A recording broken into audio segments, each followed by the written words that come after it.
ఇప్పటికే దిత్వా తుఫాన్ ఎఫెక్ట్ కనిపిస్తోంది. పుదుచ్చేరిలో కల్లోలం కనిపిస్తోంది. ఎక్కడ చూసినా వర్ష బీభత్సమే. భారీ ఈదురుగాలులకు జనం అతలాకుతలమవుతున్నారు. పుదుచ్చేరి సీఎం నారాయణ స్వామి ఎప్పటికప్పుడు పరిస్థితుల్ని అంచనా వేస్తున్నారు. క్షేత్రస్థాయిలో పర్యటిస్తూ అధికారులకు దిశానిర్దేశం చేస్తున్నారు.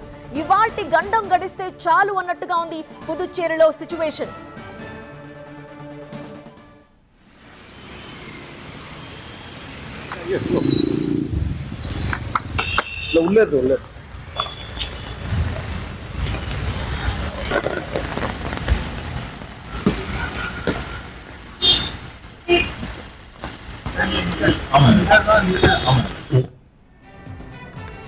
తమిళనాడు పుదుచ్చేరి సౌత్ ఏపీపై ఇంపాక్ట్ ఉండబోతోంది అని చెప్తోంది వాతావరణ శాఖ. ఇప్పటికే నెల్లూరులో వర్షాలు మొదలైపోయాయి. వచ్చే 3 రోజులు ఏపీలో వర్షాలు కురిసే అవకాశం ఉంది.